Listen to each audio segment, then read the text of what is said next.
Welcome to the UI experience. Welcome to the UI experience.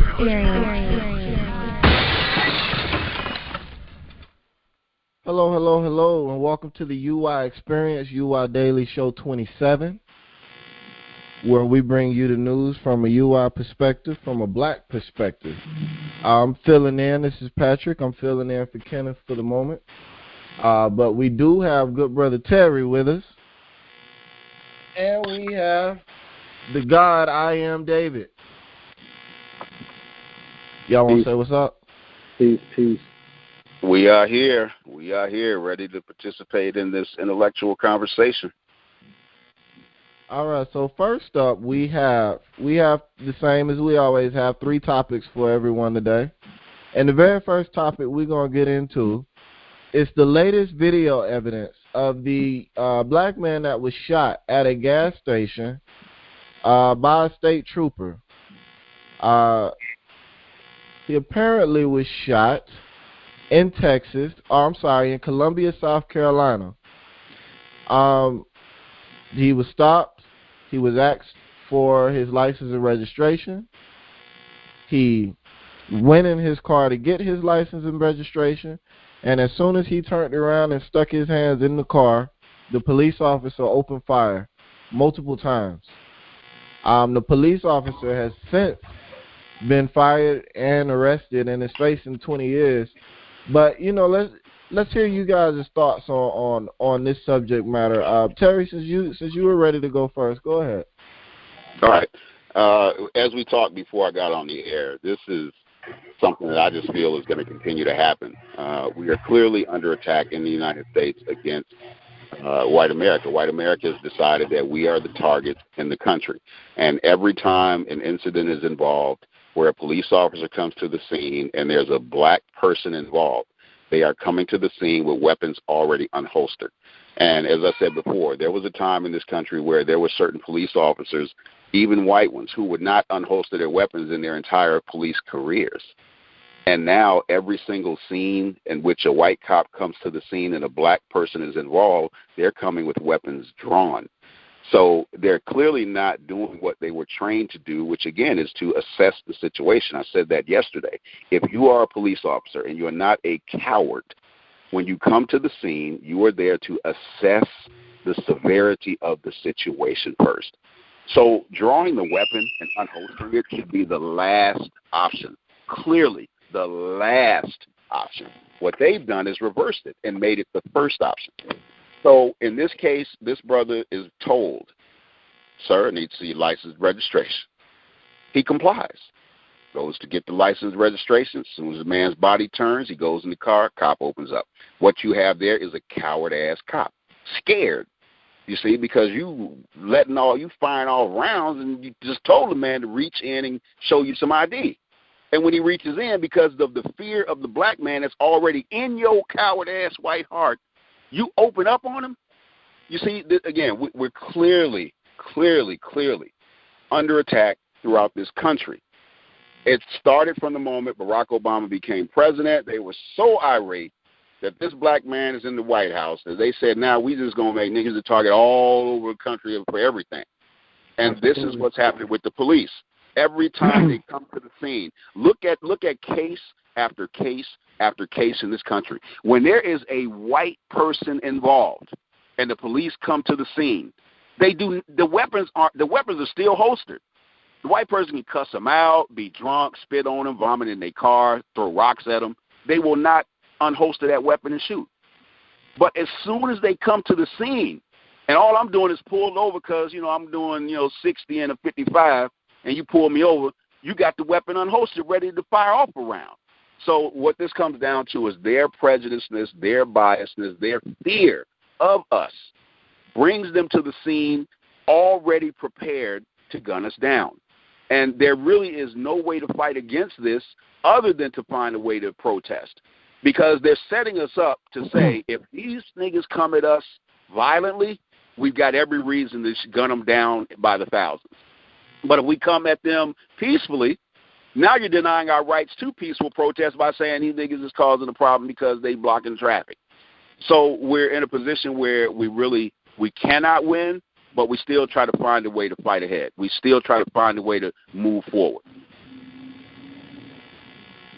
You hit it on the head with that whole Barack Obama reference, because I lived in a probably 95% all-white town, and everything was cool, man. We were getting invited to backyard barbecues and people sitting. We lived on a block where there was a dead end, so neighbors would kind of just congregate in the middle of the street because cars were hardly coming down there, and we drinking beers and talking and shooting the shit. Once Barack Obama got elected, no more invites. The congregation kind of moved down the street from in front of our home. Kids wasn't playing with our kids anymore, and it just turned sour quick. And I had to get the hell up out of there with my family because my sons were followed home before, called nigger in school.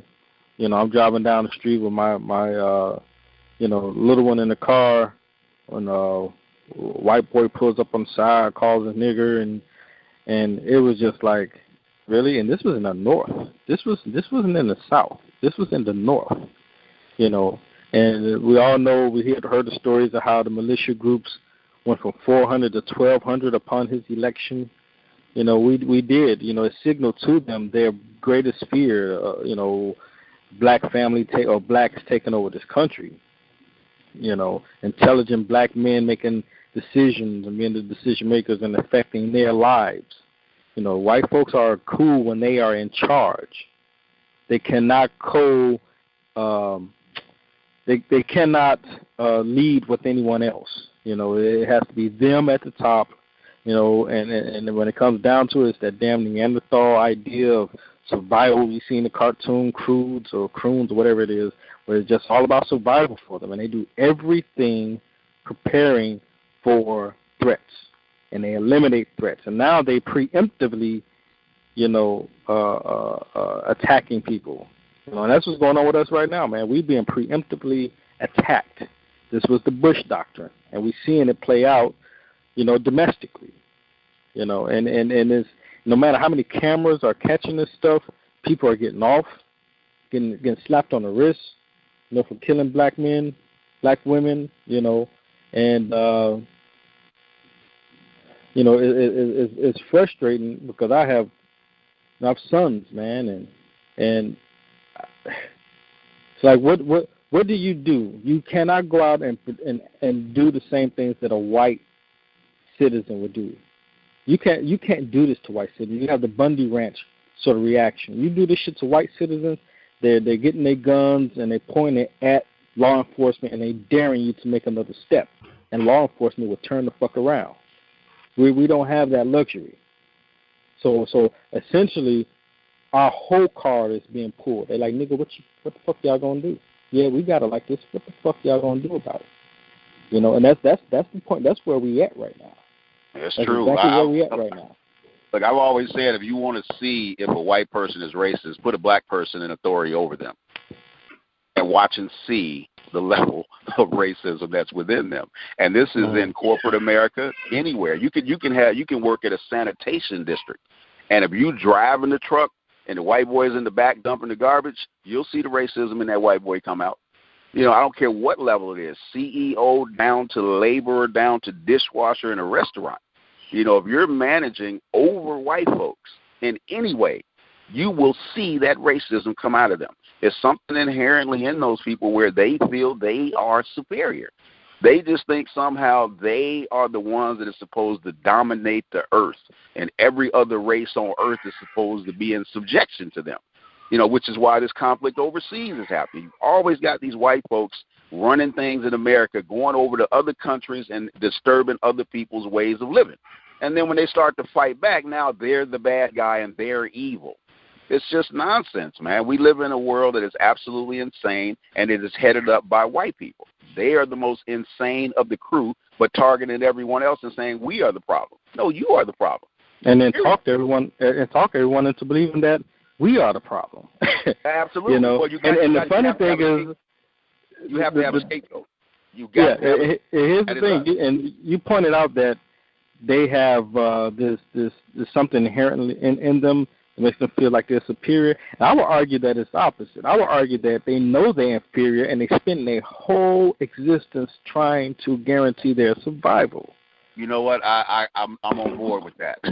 I'm on board with that. I'm on board. You know, because they know they could be genetically wiped out. Like I said, there's billions. Gentlemen.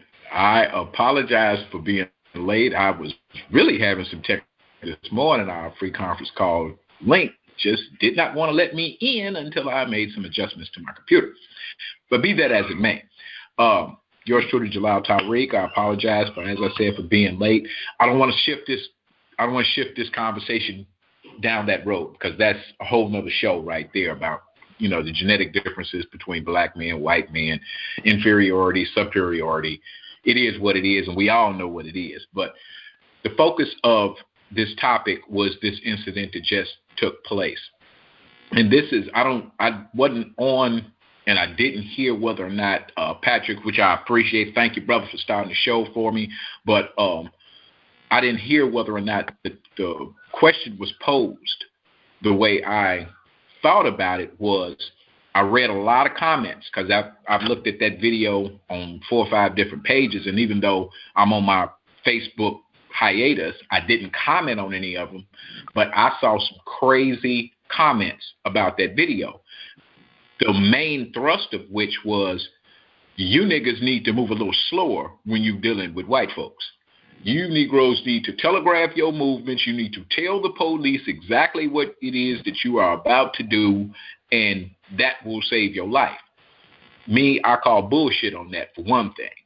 Second thing is, when did we get to the point in this country where we have to modify our behavior to such an extent that we stop being us? This is what I saw in that video. That white boy wasn't scared.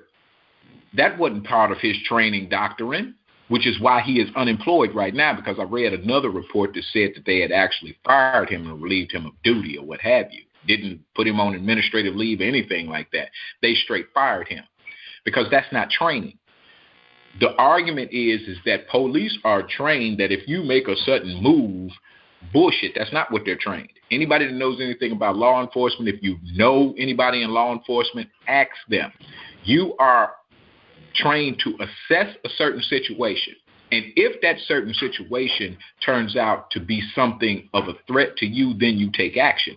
But you do not. If you ask a person for his license and he go in his pocket, you don't shoot him because he moved a little quick. Now, you have plenty of time. You're a trained officer. You have your weapon out. If that person comes out with a phone, if that person comes out with a weapon, then that's a different situation, because in some cases, some phones can be mistaken as a weapon, depending on the lighting, depending on your angle of view, what have you. What happened in that situation is that brother turned around to get his license, and he ended up getting hot ones put in him. That's not training. And all those people out there that's making that argument that they have to make these split-second life, changing decisions to keep from being hurt, there are hundreds of thousands of traffic stops in this country every day. Some of which are in high crime areas, some of which result in the arrest and confiscation of millions of dollars worth of illicit goods, be it drugs, be it stolen merchandise, be it whatever. And count the number of times that people have come out of cars with guns and shot at the fucking police. That shit don't happen. That's what incenses me about this.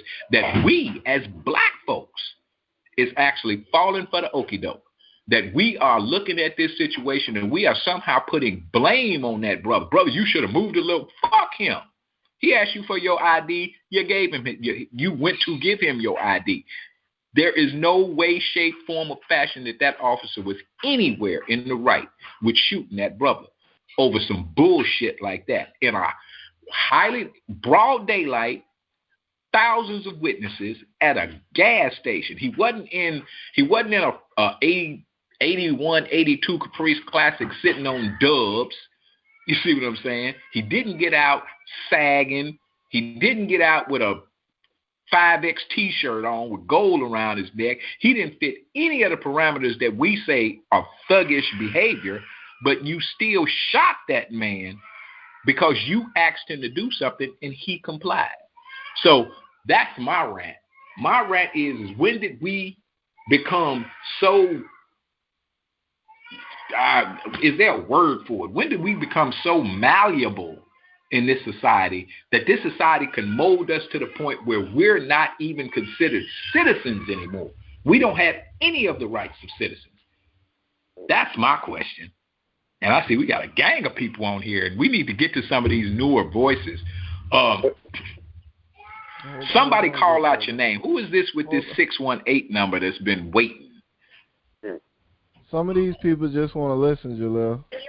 That's me, Kenneth, and I'm just listening today. I mean, boo. I can speak, but you got a couple guys in here who's ready to hold, to carry this particular discussion. But I will say this, truthfully, were we ever considered citizens? So that's just something to think about. You said, when did we not become citizens? We were never treated like citizens. It was all an illusion in our mind. But to them, we were never citizens. That's just us thinking we were citizens. But that's it. But that's something to be said about that. There's something to be said about that, though. What is a citizen? And I think that's something people, obviously that's another conversation. But let's discuss that. What is a citizen and what is a nation? Maybe we are recognized as a nation and we know it. And what it means to be a citizen is not something that we understand. So who are these police actually protecting and who are they serving? That is where you find your truth. And I'll leave it at that. I know that's another discussion, but it makes you think, who are they protecting? Why do they have to take us out against whom and for whom? And it's not necessarily just a black or white issue. These are questions that we need to probe into deeper as to what is being a citizen. Because if they're locking us up and throwing us away for infringing upon their laws, what does that mean? Good points. Al Treek, did you ever get on the call? I'm on. Oh, you called me. Call there? Yeah, we here. No, what's your thoughts, bro? Call there because you said Carl's name. This is Al Tariq. So what are your thoughts, brother? Yeah, can you hear me? Okay. Yes, we can. Okay. Well, peace to the panel, and I'm just it goes beyond sickening and saddening to hear, all this that's going on in the incident that's just happened, recently with the guy getting shot at and stuff like that for them saying that he didn't, I guess, pull out his wallet, right? And this is just getting real ridiculous. And the thing about it is it's just really, and that's why I love embracing history, because it shows me just how much. When I watched something about Ole Miss, it was an older white guy, and he said something that I think a lot of our people neglect. He said the past is the present. And he was real stern, and he really meant when he said that. And a lot of time, I think we forget our past to the degree that we are neglecting the things that happened to us in our past. And I know it was so traumatic that we want to forget, because I believe that we try to be such a forgiving people. But what I'm noticing is that not many other people are so forgiving, and they're not really sympathetic to us, which they shouldn't be forgiving to us, because we didn't do anything. We didn't bring nobody over here in shackles and chains and make a living up off of their blood, sweat, and tears for free. We didn't do none of that. So why do we deserve to be treated like that? And that goes to the answer of that question about us being citizens. Legally on paper. It was somebody speaking to my mother a little while ago before I called in.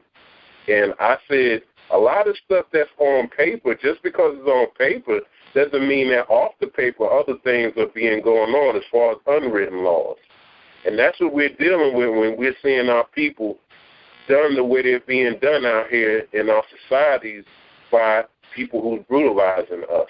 That's the unwritten code of law that's going on, that's falling into play now. Because just because I put something out there to you to make it seem a certain way doesn't mean that that's just there in place just because, so to make it look good. And this is what we've been faced with. This is what the Indians were faced with. This is what other people overseas were faced with who they've moved in on. So we are sitting here thinking that we are citizens because it's on paper, but they're showing us when in all actuality, no, we don't care what's on the paper, because when we're ready, we will do you how we want to do you. And that's what it goes down to. And Malcolm said that he said I know that. He said the difference between you and I is that I know I'm not a citizen of here. Because, and as he said in the interview, it's enough laws written on the books, even back in the civil rights movement, where if it was sincere, it could have protected all of its citizens. But and why would you have to make up civil rights when this was a human rights issue from the start? So you have to make a set of rules apart from the mainstream of who you call the true Americans, then that means that something is not right there from the beginning of it. So this is why we're seeing these things happening, because there's a lot of people where their hearts, inside of their hearts as well as what's on paper, is a different thing. Because in their hearts, a lot of people are joining to be able to do stuff like this. And we don't know it because we got to take the word of what their peers say. Well, they never had these problems, and, I don't know why they just did this or whatever when they're caught in the wrong.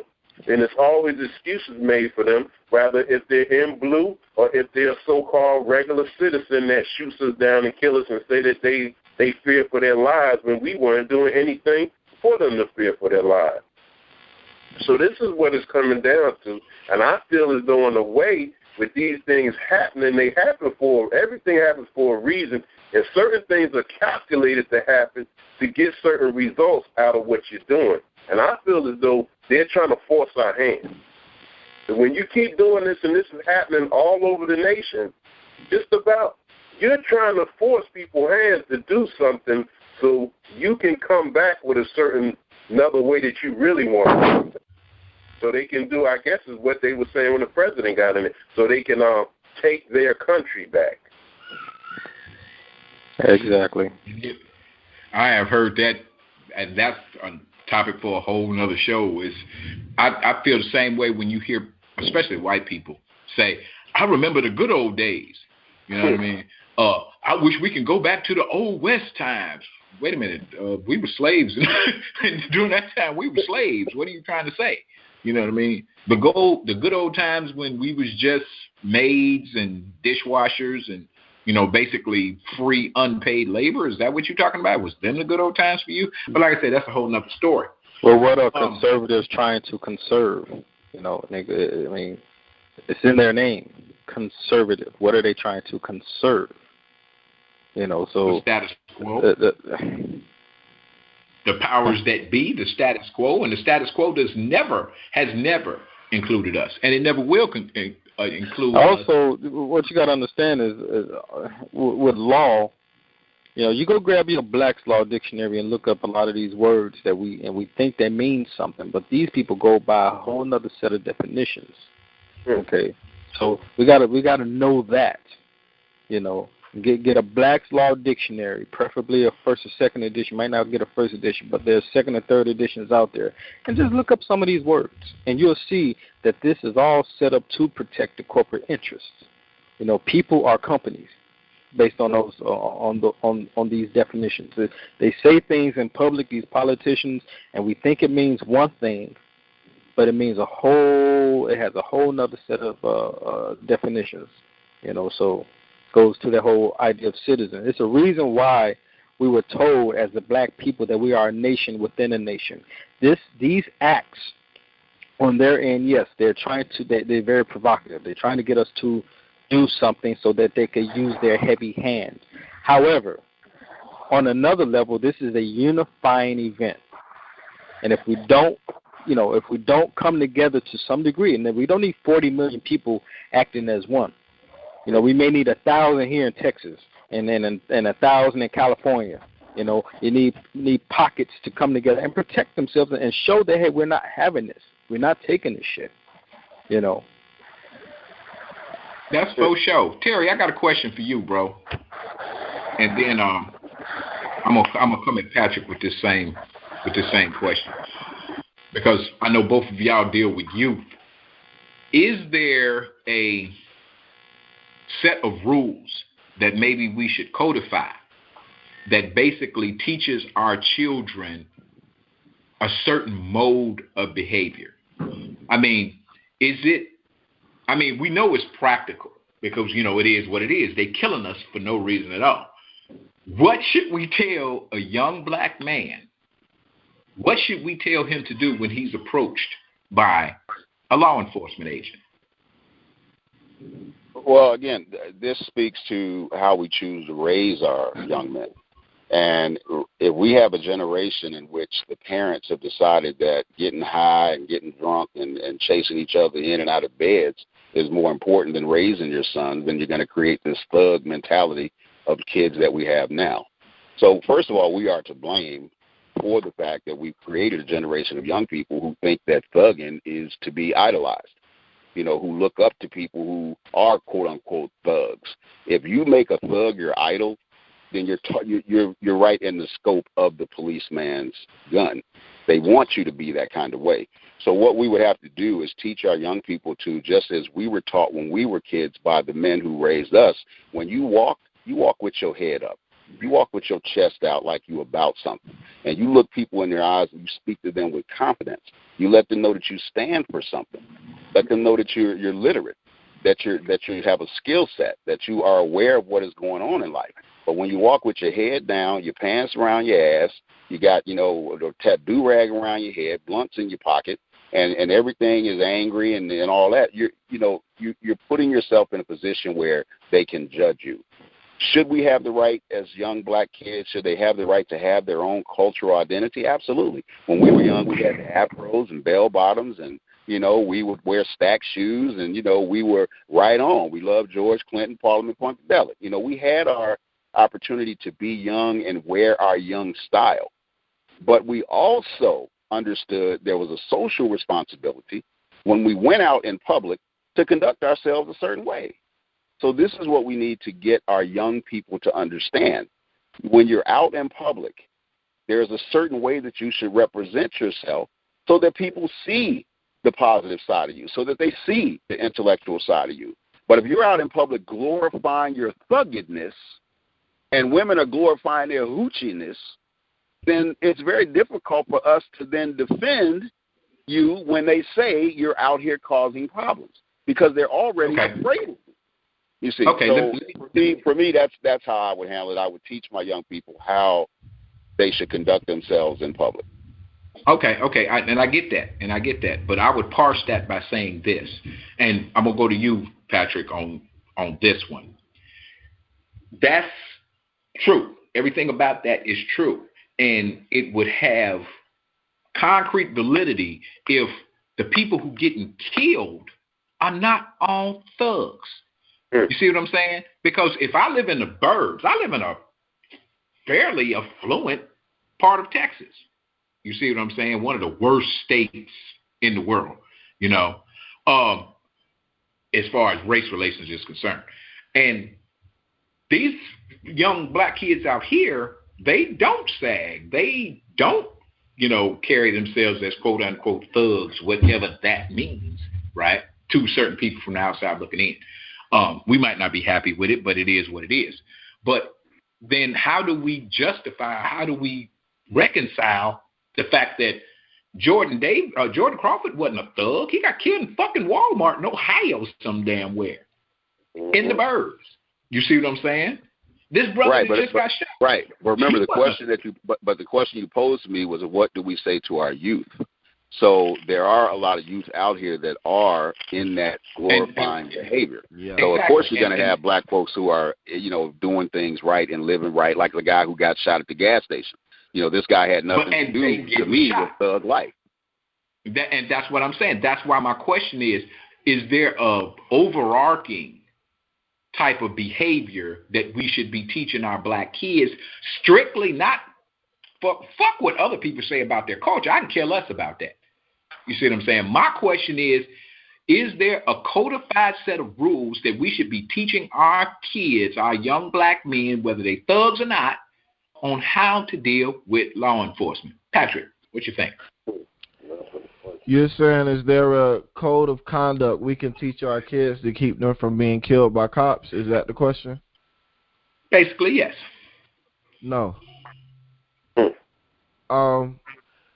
My feelings on the matter is, unfortunately, black people are forced into a position where we have to rob our children of their childhood prematurely as it is. They aren't allowed to make childlike mistakes because they can be shot.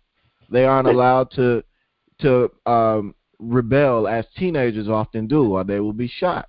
They aren't allowed to talk back as teenagers often will, or they will be shot. They aren't allowed to run through the streets as teenagers often do, or they will be shot. They aren't allowed to comply with police orders as good children often do, or they will be shot. So at this point in time, everything you would tell your children to do, there has been an incident where a man has been shot for doing it. So the code of conduct for me becomes a lot of what Terry said, just cleaning up our own behavior where we can in ways that are for the betterment of our community.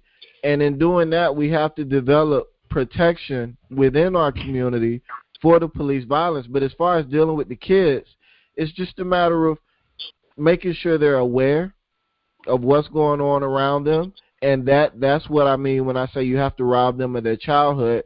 Anytime you have to tell a child that if you behave this way, which is a natural way of behavior for a child, you will be killed, you're robbing that child of their childhood. Anytime you have to make them aware of the necessities of life far before they should be made aware of those things, then you're robbing them of their childhood. They're not allowed to be free to learn from experience because the experience might take their life. So I don't think, and this is what I'm thinking, and every time I talk to kids, I tell them the same thing. You need to be aware of what's going on around you at all times. If there's police in the area, you need to be aware of where they are. If they ask you to do something, unfortunately, you need to comply. You need to comply slowly and visibly. And these are things that I'm in agreement with as I'm saying, but these are things that I'm saying because I feel like they definitely need to do them to increase their likelihood of surviving the encounter. But in all actuality, we shouldn't have to tell our kids, move slowly when you're dealing with cops. That shouldn't, if a cop asks you to do something, we should be able to tell our kids, move with a sense of urgency and don't make them wait or get whatever you need to get just to get the situation over with. Unfortunately, we can't do that. So we have to tell our kids to behave counterproductive to their natural instincts. Because when you're panicked and when you're distressed, as we often are when cops show up, you have a tendency to be a little jerky and to move a little fast. It's the adrenaline. You can't help it. And that's what you seen in that young man in that video. You could see the urgency in his body movement, like, let me hurry up and do what the cop requests. So he had to be sitting there dumbfounded as to why am I shot on the ground and handcuffed. Right. And that's what so back to the question, is there a code of conduct that we can teach our kids to keep them from being killed by cops? No, there isn't. But there are things we can teach our children to increase their likelihood of survival. Unfortunately, those things rob them of their childhood, and in a lot of cases rob them of their ethnicity, rob them of their culture, rob them of what it means in a lot of senses to be black, because the cops are responding to the blackness itself.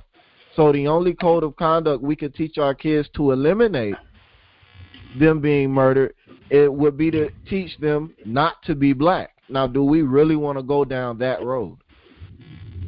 And also rob them of this idea of that they're Americans. Because if you got to teach Americans, and we need to, at some point we need to just kind of stick to that term, and we say, hey, you're shooting Americans here, because right now you're having to teach a set of Americans a different set of laws. Like, well, then we're not Americans then, and that's just what it is. Right.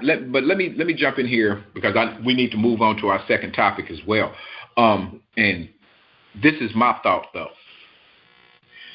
It kind of harkens back to what we used to read about right after slavery, well, during slavery, but especially right after slavery, during Jim Crow, Reconstruction, et cetera, how black women used to tell their black male child that, hey, look, you need to do this, that, this, and the other in order to keep from being killed by these crazy white people. You see what I'm saying? And it's funny how it's come full circle. Here it is, 2014. And like Patrick said, I have to take my 8-year-old child and tell him that, okay, we live out here. You go to a majority white school. There are certain behaviors that you get away with in the house or amongst your cousins or, your black friends that you can't get away with your white friends or within a white and a majority white environment. And I think that's crazy, but it is what it is, how we have gotten back to that practice, that we have to now protect our children and tell, like Patrick said, tell our children to basically be somebody else in order to be, period. So with that, I want to move on to topic number 2, and I appreciate all of the comments. And don't get me wrong, for all you people out there that's listening that don't want to contribute, that's fine. I have no problem with that. Al Tariq, I asked him earlier to contribute to the show, so I didn't just pick his name out of a hat and just say, hey, now you need to talk. Second topic. When we have tragedy visit our family, a child, a father, a husband, a wife, a daughter gets killed in some kind of funny way by law enforcement. And that particular jurisdiction, that particular law enforcement agency then pays you $1.5 million, $2.5 million, $5 million. Can we consider that hush money? Because if you ever really think about it, a lot of those families, I won't say all because I don't know for sure what any of them are doing in the background, but for the most part, you never hear from any of those families that have been visited by that tragedy once they get that money in their hands.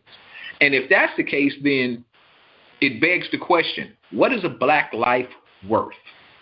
How much can you pay me to kill one of my children and I instantly become quiet and content? It's out there. Anybody want to grab it? Let me jump on it first because I got to get off the line here in a second and go ahead and punch in for work. I think any situation in which you give someone money after you've injured them to keep them from further prosecuting or from making any further noise can be viewed as quote-unquote hush money. So, yeah, you could possibly say that the money that they gave the lady who was getting beat on the ground by the police officer, you could possibly say that money was hush money. The other way you could look at it is that maybe, just maybe, again, just maybe, they really did realize that their actions were wrong, and they want to somehow make it right by making this woman's life in the future a little easier. So it depends on what side of the coin you're on. If you're on that negative side that always wants to stay negative, you may view it as hush money. If you're on the side that says, hey, every now and then, again, it's rare, but every now and then maybe they do get it right, and they do try to make the situation right. They do try to make amends. I don't know enough about that particular case because, again, I'm in my car. I haven't had a chance to research it. But I am aware that they did award her that money. I have to go back and see what were the stipulations of her accepting the money before I could truly identify it as, quote-unquote, hush money or money to say, hey, we are sorry. Our officer did go beyond his means when he assaulted you, and this is our way of saying we're sorry. Anybody else? Well, I feel as though that as much as these different things happen to us anyway, I feel that it is hush money, and I feel as though that it'll be on their side, a type of intelligence for them to use in all these tactics that they've been using against us as of late, especially. So I don't feel as though it's coming from a sincere place, because it's still happening all over. And I feel as though it needs to be addressed by themselves. But I feel as though the way things have been happening, that's not going to happen. So, yes, I definitely feel that it's used as hush money.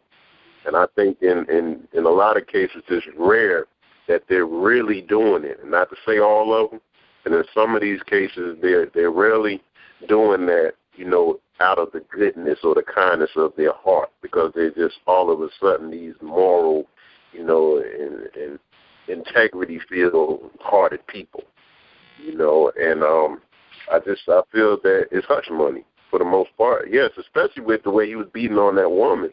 I know it was hush money because everybody's seen it, and they seen that he didn't have to do what he was doing and pounding her in the face like it was an MMA match. So yes, I feel as though it was hush money, and I believe some of us, because of the fear, even at times we will accept that hush money.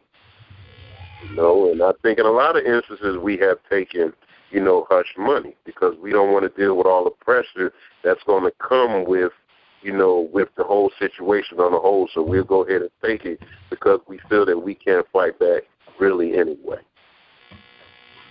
Right. And don't get me wrong. I'm not necessarily speaking of any specific instance. I'm just talking about instances in a whole. Because if you ever really notice, when a situation like that happens, be it that lady being beat by the side of the highway, be it a Trayvon Martin type case, be it an Eric Garner type case, there's initial outrage and people just want to do something. And for however long it takes, it might be months, it might be years. But when the settlement finally comes, you can have a person that on Tuesday was in Tallahassee, Florida, speaking in front of a group of people about police brutality, or, they're speaking at this panel on relations with the police or what have you, get that money Wednesday, and you never hear anything else from them. You would think that they would take that 1.5 million, 2 million, whatever the case may be, and start their own foundation, start their own group that speaks to these issues, but you don't hear nothing. Like I said, it could be something I'm just missing because maybe I'm not researching it hard enough, but what I've been able to find going back looking at a lot of the more high-profile incidents that have happened to us as black people in this country over the last few years, if you look at the principals, the parents, the spouses, the children of these individuals that have been blatantly murdered by law enforcement agencies, once they got that money, you don't hear nothing. You can't get a Google search and find nothing on these people anymore. And it's like, then what was the point? And I would like to think that I'm big enough that I would say, I don't even want that stuff. You see what I'm saying? Because you've taken the life of somebody who is dear to me, who I love with all. You don't have enough money to be able to pay me to share about something that you did to a loved one of mine. But that's, that's me, and that's just how I look at it. That's how I was posing the question. Well, the thing is, these judgments, they serve to repair damage.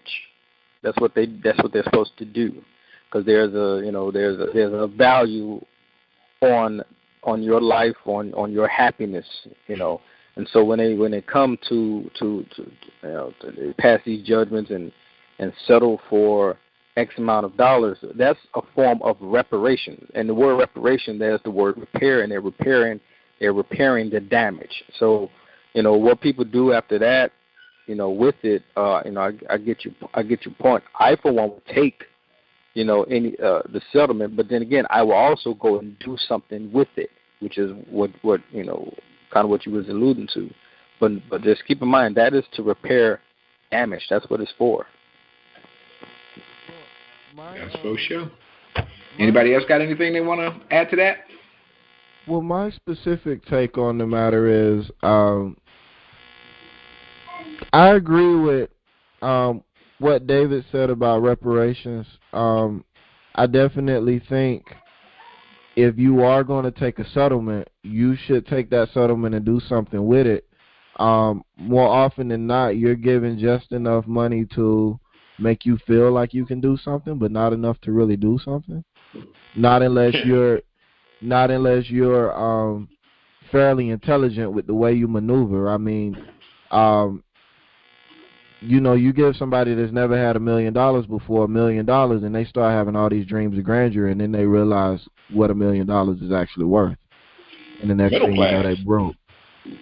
So, and even in that, the Trayvon Martin, his family, they did start a foundation, and a couple other people have started foundations. The problem with these foundations are, again, you find out how little that money actually is when you start trying to do things with it, especially when you're inexperienced. And unfortunately, it costs money to get help if you don't already have a network. So there is that aspect, but then another aspect of it is the simple fact that a lot of these things are done in an effort, in my opinion, to keep matters from going to court, to keep the department, to keep the city, to keep the state, to keep the country from being drugged through a legal battle, in an effort to make things die down quickly. We don't want to keep dealing with this. Let's give them this money, whatever. They go away. The issue goes away. We can all go back to business. Because court cases can be brutal, and nothing hurts like the truth. And whether or not it's actually utilized in the court case, the truth is going to come out during the case. Now, again, whether or not it has any bearing on the case is a whole separate matter, but it's going to come out. I think in a lot of cases there is an effort made just to settle things down, just to quiet people up, just to bury the truth, and just to prevent further discord and dissension. And that's what a lot of this seems like to me. Okay, let's just give them money so that they'll go away.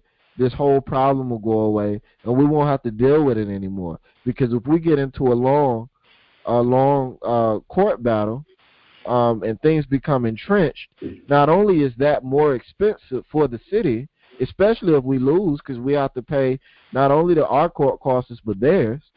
So not only is it more expensive for us that way, but we also have to deal with the continued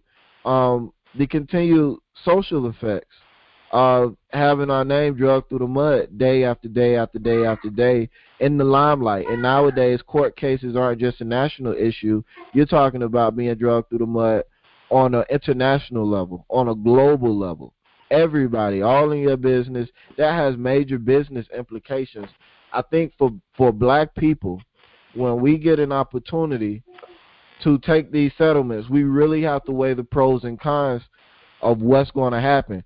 We can either take the money they're going to give us and try to create our own institution to prevent these things from happening, or we can take it to court, run the risk of not getting anything, but at least having the situation maybe blown up to such an extent that it becomes an integral and unforgettable part of history. So those are the two ways that I think we have to weigh these things out. Can I read something right quick? No. I really want to read something right quick. This is a response to this shooting. All right, and this is actually directed at you, Brother Patrick. Nobody's rationalizing a cop shooting. I'm giving the reason. In this situation, the social contract was broken. What is a social contract? It's an unwritten agreement between members in a society that help society function smoothly. So in this social contract, there was an unwritten rule of how you conduct yourself when dealing with the police or anybody in authority. This guy violated that unwritten rule, the guy being the one reaching for his ID. Yes, he was complying with the cop's order. However, it is a rule that you don't move fast or unexpectedly reach for things without the officer knowing first what you're doing. Now, unless you have a sociology or criminal justice degree, you may not understand what is shown in this video. But the officer acted accordingly. This is from a black man. It would help if you didn't have such a bias against police, understood use of force, and viewed the footage not as you see it or by what we know now, but in retrospect of how it played out at the time it happened. That's what we're up against in our community. That person is black, and that person would have also been shot if he was that guy standing there in front of that particular cop that particular day. What? And I hope that person is listening, because that's pure BS. That's tomfoolery to the highest extent. Like that, you don't even see how you do, David? You see what you do? Yeah. Because I've been reading the comments and I've been looking at it too. I was going to get it. That would almost make me break my hiatus from Facebook when I read his first one before any of y'all even read it. And I was like, get him. But I said, no, I'm not. I'm gonna let the brother have his opinion. And his opinion. It's his opinion. There are going to be individuals among us who tend to try and look at things with a more, for want of a better word, conservative viewpoint. You know, and he's entitled to his opinion. I get what he's saying. He's not entitled to be from amongst us. We need people like that the hell away from us. Yes, because it's those people that are the doorway to us. When those people exist, those people become the way that white supremacy enters into our sphere of existence. Because of people like that. But no, because you got to look at it like this. This is the reason why I said he's entitled to his opinion. Because everybody looks at situations that happen in their lives from their own life experiences. They base their assumptions on their particular perspective. His daddy might be a cop. You see, his daddy would be arrested and facing 20 years right now, because that's what happened to that cop. Look at it like that. You know what I mean? It depends on how he was acculturated. He's wrong. He's wrong. We all agree that he's wrong. But there are going I don't want nobody like that around me. You could have him hang out with you, all that. No one like that could be in my circle. And we should not even accept that, because that's what allow our babies to get killed in the street. Meanwhile, we're losing jobs if we spank our kids. Okay? Yeah, and all that's fine. But what I'm saying is, David, just relax, pump your brakes. He's all right. He's one out of the multitude. You see what I'm saying? And he just needs to be educated. He needs for that shit to happen to him. Then he'll see what we're talking about. But until then, you can't change everybody's mind. I don't even waste emotional energy on people. I'm not going to worry. I ain't going to change his mind. He just can't be around me. Y'all can have him kicking it with y'all, but he can't be around me. I ain't going to change his mind. You know, his mind is fucked up. Shit. He's a grown man. That's not, if he was 16, 17, yeah, we could try to teach that person. That's a grown-ass man, and he believes what he's saying, even as it goes against what happened to that particular cop. Yeah, he's saying the cop should get his job back. That's what he's saying. And I've seen videos like that. They all over Facebook. There's a whole lot of brothers that feel that way. You know what I mean? But it is what it is. Everybody's not going to agree with our particular point of view. And he wrote that, and that's written. It's on Facebook for everybody to read. He wrote that. He took the time to write that shit. Like it was some profound shit that we had. Oh, I have an angle we haven't looked at. See, you are not in that position at that time, at that instant when it occurred. You would have shot him too. No, I told the guy to get his ID, and he turned around and reached in his car. Okay? And when he came out, he had nothing in his goddamn hands. Okay. And breathe, brother. Breathe. Ain't no breathe nothing, man. That's our fucking problem. We breathing too damn much. He's going around breathing. They shooting us in the street, but I need to breathe. Fuck that, man. Come on. Breathe, brother. Breathe. Erica, you can say whatever you want to say, dear. She just messaged me. Can I say something? Stop it. What I want to say is, you know what? That's one of our biggest problems in this country is because we've been trained through their media to see us the way that they see us.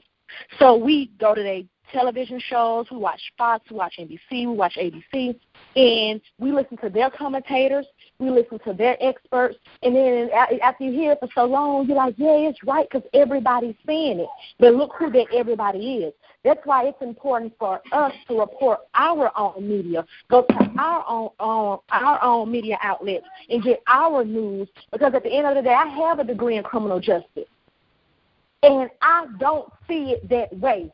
So for him to say, well, if you studied criminal justice, you would know. It doesn't take someone with common sense a rocket science to study criminal justice. It's an easy topic, really, really, really easy topic. So again, with that being said, for him to say you don't have a degree in criminal justice, so you're a psychologist or sociologist, so you don't understand, that's bull crap. What we don't understand is why in this country do we still allow them to tell us how we should feel about ourselves? Why do we still go to them to let them okay us, to show us how we should be seen? Go to our own. We have our own media outlets at this point. And if it's not enough, then create some. If you don't see enough of yourself on the news as far as TV, start promoting black-owned stuff, and we can get more of our own in the news. Other than that, don't say or, come and assume that we should think the way that they think. Erica, you know who had a criminal justice degree likely? The damn attorney general or the prosecutor that charged his ass. That person had a criminal justice degree. So this guy just spitting rhetoric and wanna act like he's saying some profound shit. That's all that is. But I have a different angle. And I'll tell you something else too, David, that you might be missing too. He might not even be real. He might be a provocateur just to get us off onto this tangent. Who cares what one individual thinks and what he says? That's neither here nor there. And with that, we got to leave that alone, right? Because we are moving well into an hour, because I think y'all started 10 minutes, 20 minutes before I even got here. So I'm going to move on to kind of like a free-for-all. And this is actually going to be a major subject, because I've asked a couple of individuals to do, put something together where we can talk about this on a more in-depth type way. Because I'll admit, I know next to nothing about it other than what I've read in this article or that article, where I haven't did any research on it. Let's talk about GMO foods. Let's talk about genetically modified organisms, right? Which goes beyond just foods. That's they putting everything now. They putting viruses together and all kinds of things together. But be that as it may, is this something that we need to really worry about? Because after all, it has been going on for longer than we can even really realize. Because what we consider to be the Monsanto type situation, there was genetically modified organisms going on long before Monsanto became a company. So is this something that we need to expend a lot of time thinking about? What do y'all think? If it's dealing with our livelihood overall, and especially with the foods that we eat, or anything else that we're constantly coming into contact with, I feel, of course, we should be concerned, because how you have to eat to live, and it's not only things in the food, but it's different things that's even in our water, So as far as the GMOs, we just have to learn about them and be able to, stay informed and keep others informed as we can, and for ourselves, eat better and try to get little different things that we can grow on our own. And that's the only way I see as far as avoiding it, because it's a lot of places overseas that's not accepting these things. But it's being done right here in this great country of ours. But it's other places overseas that's not accepting Monsanto type foods and stuff like that. And that's the sad part of it, because they're over here, and then they always use this on dictators where they're killing their people. What is GMOs doing to the people? You know what?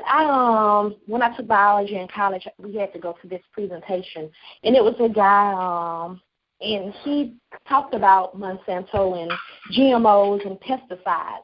And it was a study that was done that the pesticides, the runoff from the rain washing down a stream, and it was whatever reptiles or whatever frogs or something or lizards or something that was locally that they started studying from the side effects of the pesticides. They were growing too many limbs, not enough limbs. And the main thing that they found in that study was homosexuality. It was frogs, actually. The frogs were becoming homosexuals from the pesticides that were being sprayed on our food. They were being born, the eggs, they was finding male eggs with female body parts and vice versa from the pesticides, the runoff. And now, so with that being said, we're getting more than what those frogs were getting. They were just getting the downstream of it from the rain and that was being ran off. But if it's causing that in those frogs, what is it doing to us? This GMO thing is so big until we could sit down for hours and still can't wrap our mind around what's being done to us through our food. Everything from, I remember going to my daughter's school. She was in kindergarten. The school went from K through the 5th grade. And it was a girl there built like a brick house. I looked at that little girl. So she had to be in the 5th grade. That was the max. I said, what in the world has she been eating? And that's what we're dealing with, the girls being too developed. Because if they're giving these cows and pigs and chickens these steroids and hormones to pump them up to make them bigger so that they can mass produce this food, if a cow is a mammal and I'm a mammal, what is it doing to me? Or what is it doing to my children?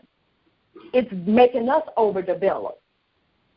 That's why girls are having menstrual cycles so soon now. That's why their hips are spreading wide at the age of 10 and 11. That's for sure. Anybody else? Well, they're telling you that they're genetically modifying you, so that's what it's doing. Is GMO. It's telling you right there, genetically modified. And again, it could have been going on, Kenneth, back before segregation. But guess why we didn't have to deal with it? They didn't want us eating their food, so we had no other choice but to grow our own food.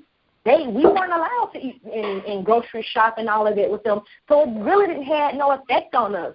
But now that we're integrated and we're shopping and they're deciding what we should eat, we're getting the high end of it.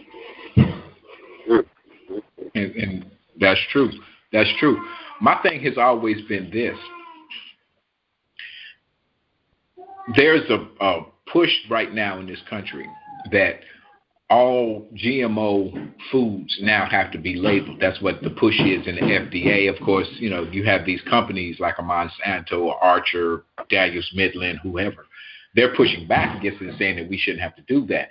But the only problem is if you label all GMO foods, there are no other choices. You see what I'm saying? There's nothing else to eat because now we start saying, okay, well, this only got a little bit of GMO organisms in it as opposed to this that has more. It's like fat content or something like that. Because even looking at corn, how many people really realize in this country that there hasn't been naturally grown corn that you can just throw a seed on the ground, put some water on it, and it'll grow in the corn? There hasn't been naturally growing corn in this country in decades. All of the corn that you eat, all of the corn that the cows that you then consume eat, all of that is genetically modified. They genetically modify them to make them more resistant to herbicides, which kill the pests that eat them like they're supposed to. They genetically modify them to make them hardier in drought conditions. or in extremely wet conditions. They genetically modify them to make the stalks of corn or the ears of corn bigger so you can make more grains. How many people in this country know that the majority of the corn grown in this country is for feed, not for food? You know, I live in Illinois, so this is the biggest state as far as growing corn.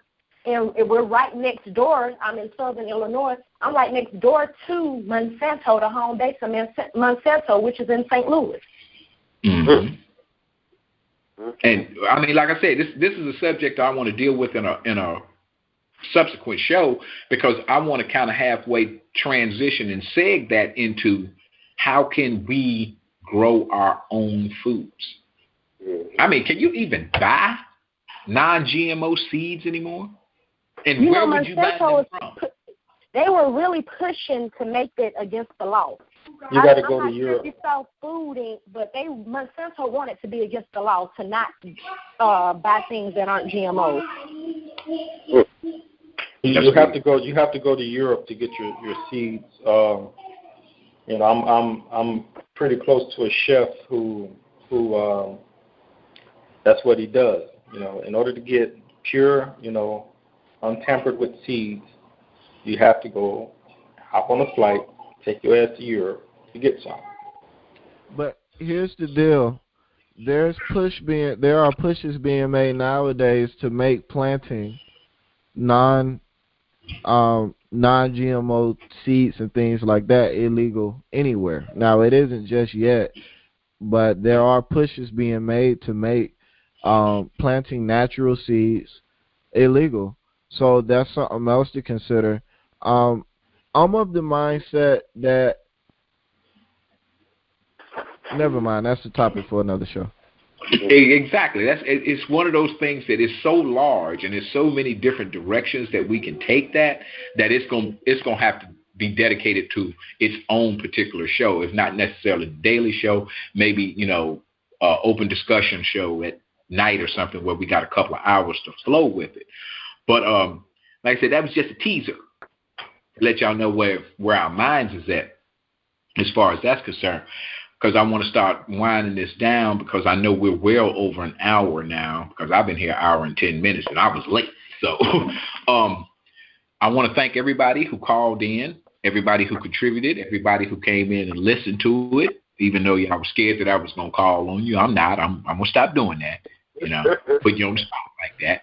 But as usual, I want to thank my usual suspect. I thank Patrick. I thank Terry, who's gone now. I thank Erica. I thank David. I thank Altreek for jumping in. You know, I hope to hear from you more, as time goes on and to participate in more shows. As usual, we're going to end this with a request that people donate to our UI calls. You can go to urbanintellectuals.com/members if you want to become a member of Urban Intellectuals, or you can go to urbanintellectuals.com/donate if you just want to give money to the cause, because the revolution might not be televised, but it must be funded.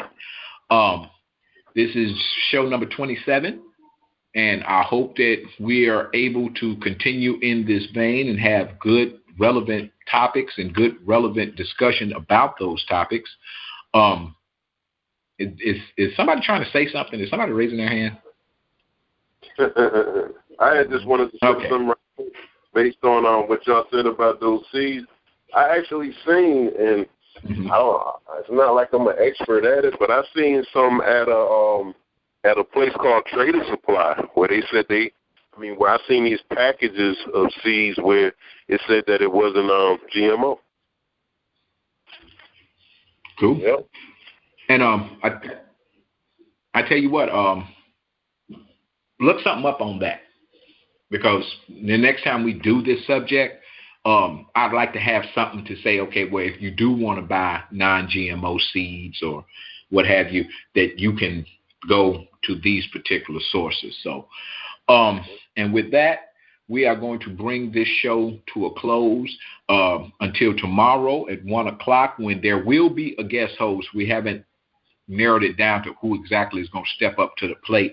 But I have a previous engagement that is scheduled for right around the same time that the show is, and I don't want to be rushing trying to get back to the show, and I don't want to say I'm going to be here and then my meeting run over and I miss it. So in any event, like I said, I want to thank everybody for tuning in, and until tomorrow, holla. All right.